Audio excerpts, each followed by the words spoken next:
ሰላም ጤና ይስጥልን ክቡራትና ክቡራን ውድ ቤተሰቦቻችን ቆይታ ሁሉ ሰላም ነበር እግዚአብሔር ይመስገን። እንግዲህ ሰዓታችንን ጊዜያችንን ጠብቀን በሌላ ቪዲዮ ወደ እናንተ ተመልሰናል። ታዲያ ዛሬ ከመራረጥናቸው ቪዲዮዎች መካከል የተወሰኑትን እያየን በእነሱ ላይ ሐሳብ እየሰጠን የምንቆይ ይሆናል። ታዲያ እርሱም እስከ ቪዲዮ መጨረሻ ከኛ ጋር ይቆዩ። ለዚህ ቻናል አዲስ ከሆኑ ሰብስክራይብ ያድርጉ።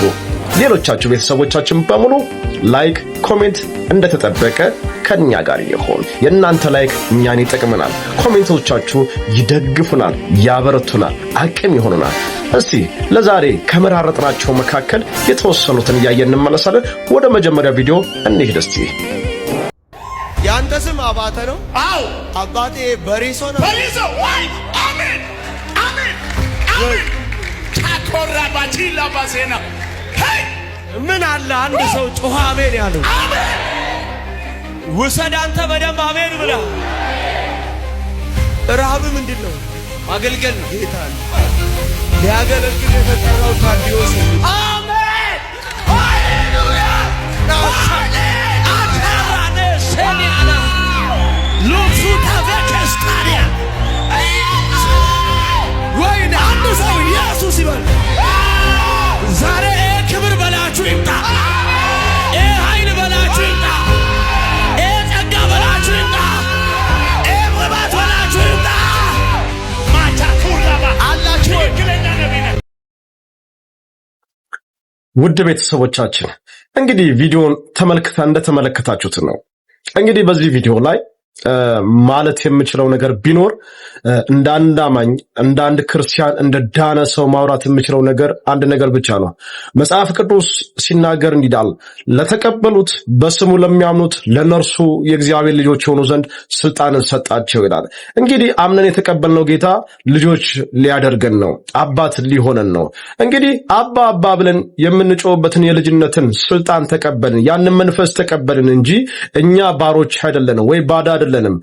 በዚህ ዘመን ላይ እያየነው ያለነው ነገር በጣም የሚያስገርምና የሚከብድ ነገር እየሆነ ነው። ምክንያቱም ለኛ እግዚአብሔር እንጀራ አባት የሆነበት ለነሱ ደግሞ አባት የሆነበት ልክ ያ የብሉይ ኪዳን ዘመን ስርዓት ላይ የተመለስንበት ሁኔታ ያለ ይመስለኛል። ምክንያቱም እየተፈጠረ ያለው ነገር እጅግ በጣም ከባድ ነው። ሰዎች መካከለኛ ሰውን እየፈለጉ ያለበት ከክርስቶስ ሌላ መካከለኛ እየፈለጉ ያለበት ሁኔታ ነው። ነቢያቶች ጥሩ ነው፣ ነቢይነትን አከብራለሁ እቀበላለሁ። ነገር ግን እውነተኞቹ እንዳሉት ሁሉ ደግሞ እጅግ በጣም ብዙ ሐሰተኞችና ራሳቸውን ማስታወቂያ የሚሰሩ ብዙዎች እንዳሉ ደግሞ እየተመለከትን ነው። ክርስቶስ ከሚጎላበት ይልቅ ራሳቸውን የሚያገሉበት ሁኔታ፣ ክርስቶስ የተሸፈነበት ክርስቶስ የተደበቀበት መድረኮች ሁሉ ሰው የሚሸቱ እየሆኑ ስጋ የሚሸቱ እየሆኑ ነውና እንዳው ምናለ ትውልድ ቢነቃ ብዬ አስባለሁና ምናልባት እኔ የተመለከትኩትን እኔ የተሰማኝን ስሜት ማጋራት ፈለኩኝ። ሰው ክርስቶስ ሩቅ ከሆነበት ከባድ ነው።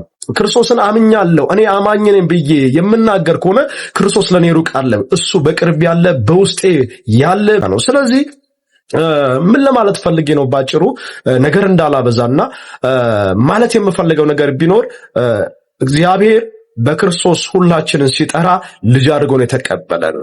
ከሌ ነብይ ስለሆነ ከሌ እግዚአብሔርን እያየ ነው እኛ እናየውም ማለት አይደለምና እግዚአብሔር ለኛም የቅርባችን አምላክ ነው። እግዚአብሔር ለኛ የሩቃችን አምላክ ነው። ወደ እግዚአብሔር ቅረቡ እርሱም ወደ እናንተ ይቀርባል እንደሚል እግዚአብሔር ቃል እኛ ሁላችን ወደ እግዚአብሔር በቀረብንበት ልክ ወደ እግዚአብሔር በተጠጋንበት ልክ እግዚአብሔር ለኛም የሚናገርን አምላክ ነው። እግዚአብሔር ለኛ አባታችን እንጂ እንጀራ አባታችን አይደለም።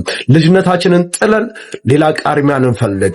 ስለዚህ ወደ ነበርንበት ወደ ልጅነታችን እንመለስ ማለት እፈልጋለሁ ባጭሩ። እስቲ ደግሞ ቀጣዩን ቪዲዮ ተመልክተን እንመለሳለን።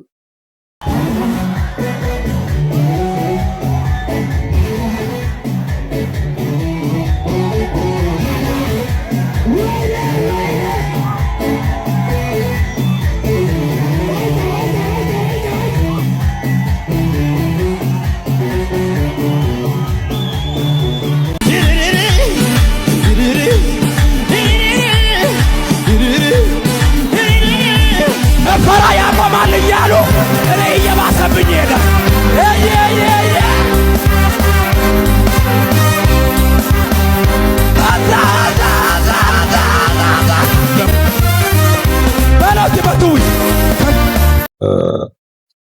እንግዲህ ሁላችሁም ቪዲዮውን እንደተመለከታችሁት ነው። ቤቱ ስርዓት እያጣ ፈር እየለቀቀ ያለ ይመስለኛልና ለእግዚአብሔር ነው። አዎ ለእግዚአብሔር ነው እንላለን ሁላችንም በልባችን። ግን ለሰዎች መሰናክል የሚሆነውን ነገር ምናልባት ቤታችን ውስጥ ብናስቀረው፣ እሺ ሚዲያ ላይ መውጣቱ ተገቢ ነው ብዬ አላምንም። ለእግዚአብሔር ነው። አዎ አንዳንዱ ለእይታም በጣም የሚዘገንን የሚከብድ ነውና አንዳንዱ እዛኛው ዓለም ላይ ያለ ጨፍሮ ያልወጣለት የጭፈራ ዓለም ውስጥ ነው ያለው። ጥሩ ነው፣ ለእግዚአብሔር ነው። አዎ ምናልባትም የምጠቅሱት ጥቅስ እንዳለ ያምናለሁና ከጥቅሱ ባሻገር ግን አንዳንድ ነገሮች ልክ አላቸው፣ ስርዓት አላቸው። ከስርዓት የለቀቁ ያፈነገጡ ነገሮቻችን ትክክል አይደሉም። ለሰዎች አእምሮ መሰናከል ያለንበትን ሁኔታ አዳዲስ ሰዎች ወደ ቤተክርስቲያን ይመጣሉ፣ የሚያዩት ነገር ግራ ሊጋባቸው የሚገባ መሆን የለበትምና መንፈሳዊ ቤት ከሆነ ሰዎች ሁሉ ግራ የሚያጋባ ሳይሆን ሰዎች ሁሉ ሊቀበሉት የሚችሉትን ነገር ማድረግ እጅግ በጣም አስፈላጊ ነውና ለወንድሜ ስጋ መብላት ወንድሜን የሚያሰናክል ከሆነ እኔ ስጋ ለዘላለም ባልበላ ይቅርብኝ እንዳለ ጳውሎስ እንግዲህ ቤታችን ውስጥ የምናደርገውን ነገር መንገድ ብናስይዘው፣ ያ ጨፍረን ያልወጣልን የጭፈራ ዓለም ካለ እሱ ነው። ያልሞተ አዳም ካለ እሱ ነው ከባዱ። አዳም በውስጣችን ካልሞተ እሱ ነው ከባድ የሚሆነውና ቤታችን ስርዓት ቢይዝ፣ መልክ ቢኖረው፣ ሰዎች አይተውት የሚወዱት ቤት ቢሆን፣ አንዳንድ እውነት ለመናገር የሚያሳፍር ስለሆነም ጭምር ማለት ነው የሚያሳፍር ድርጊቶች ናቸውና መንገዳቸውን የሳቱ ናቸውና ወደ መንገዱ ብንመለስ፣ ስርዓት ብናስይዘው፣ ቅጥ ያጣውን ነገር መልክ ብናስይዘው ብዬ አስባለሁና ስርዓት አያስፈልግም፣ አምልኮ ስርዓት አይፈልግም ብሉ ልትሉ ትችላላችሁ። ያው ካለን ከጊዜያችን ከሰዓታችን አንጻር ብዙ ለማለት አይደለም የመጣሁትና ግን መስተካከል የሚገባው ነገር ስለ ወንድሞቻችን ስለሚመለከቱ ስለሚመጡ አዳዲስ ነፍሳት ስለነሱ ጥንቃቄ ብናደርግና በተለይ ደግሞ አደባባይ ላይ የምናወጣቸውን ቪዲዮዎች ብንመርጥ ብዬ አምናለሁና ያገኘነውን አሰስገሰሱን እየሰበሰብን ወደ ሚዲያ ከማውጣት ብንቆጠብ ባይነኝና ሚዲያችንን ራሱ እንደ ክርስቲያን ለሰዎች የምናስተላልፈው ነገር ጤናማና ሰዎች አእምሮ ሊቀበለው የሚችል ነገር ለሰዎች መተረቻ መዛበቻ የሚሆኑ ነገሮቻችንን ብናስቀራቸው ባይነኝና እስቲ ቀጣዩን ቪዲዮ ደግሞ ተመልክተን እንመለስ። በርሱ በሚያምን አይፈረድበትም። ሰምተሃል? ከምንሰማው ይከልለን ቸርነትህ መቼም እኛ እሺ እንግዲህ ቪዲዮ እንደተመለከታችሁት ነውና አደባባይ ላይ ተወጥቶ ካራቴ ከተጀመረ ከባድ ነውና ለወንጌል ነው ለትርኢት ነው የወጣ ነው። ምን ለማድረግ ነው የወጣ ነው? ወንጌል ለመስራት ወይስ ትርኢት ለማሳየት ነው? ለዛ ነው ቀደም በዛኛው ቪዲዮ ላይ እንዳየነው ስናገር የነበረውና ስርዓት ያጡ ነገሮቻችንን ስርዓት ማስያዝ አስፈላጊ ነውና አደባባይ ላይ ወተን ክርስቶስን ለማውራት ወተን ትርኢት ለማሳየት ሰዎች እንዲሰሙን ነው ወይስ ትርኢታችን እንዲመለከቱ ነው? አይ ዶንት ኖ አልገባኝምና ወደ አእምሮ ብንመለስ ወደ ራሳችን ብንመለስና ስርዓት ያለውን ነገር ይዘን ብንወጣ እንኳን ይዘን የምንወጣውን ነገር ታርጌቱን ባንስት ዓላማውን ባንስት ክርስቶስን ልናወራ ልንሰብከው ወተናልና ትኩረታችንን በክርስቶስ ላይ ብናደርግ የሰዎችም አይን የሰዎችም ጆሮ ትኩረታቸው ክርስቶስ ላይ እንዲሆንና እግዚአብሔር ቃል ላይ እንዲሆን ብናደርግ መልካም ነው ብዬ አስባለሁና አሁንም እስቲ የመጨረሻ ቪዲዮዎቻችንን ተከታታይ 2 ቪዲዮዎችን አይተን እንመለሳለን። ከዛ በኋላ ሐሳብ የምንሰጥ ይሆናል። ኢየሱስ አማለደ የሚለው ጴንጤ ክፍል ስለሆነ ጴንጤዎች ስለነኩት ይሄን ነገር መጣል አለብን? መጽሐፍ ቅዱሱ ነው ያለው። ጴንጤ ከየት አመጣው? ማን ነው ለጴንጤ የሰጠው? ከጥንት ከጠዋቱ እኮ ያለ ትምህርት ነው ይሄ። ስለዚህ ምናልባት እነሱ ተናገሩ እነሱ ያሉት የነሱ ትምህርት ነው ብለህ ከዚህ አትሽሽ። ይሄ እውነት ነው። በዚህ ልትከሳቸውም ልትወቅሳቸውም አትችልም። በእኛ በኩል ነው ጸጥ የተባለው። በጥንቆላ በምናምን ሰይጣን አወጣን እያሉ በመቁጠሪያ ሰው ሲደበድቡ ዝም አሉ። የኛዎቹ ዝም፣ ልብሱን ለብሶ ገብቶ በመተት ስራውን ሲሰራ ዝም አሉ። ደግሞ ገንዘብ ሲሰጣቸው ይለቁታል። ምን ችግር አለው? ገንዘብ ላይ አይደሉ ነገራችን። የእግዚአብሔር መንፈስ እንደዚህ አይነት አይደለም። እንግዲህ አባ ሲናገሩ እንደሰማችሁት ነውና ክርስቶስ የጴንጤ አይደለም። ክርስቶስ የኦርቶዶክስም አይደለም። ክርስቶስ የሁሉም ነው፣ ለሁሉም የሞተ ነው።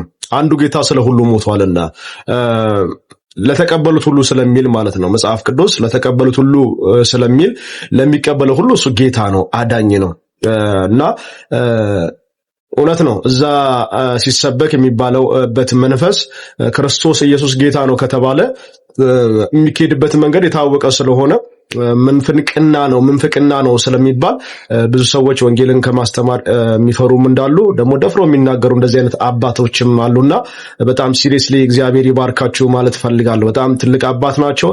በጣም ብዙ ነገራቸውን እከታተላለሁና የሚናገሩት ነገር በጣም ሲሪየስሊ የእግዚአብሔርን ቃል ወደ እውነቱ ወደ ትክክለኛው መንገድ እንመለስ እያሉ የሚያስተምሩ በጣም የተወደዱ አባት ናቸው። በጣም ውግዘት ደርሶባቸዋል።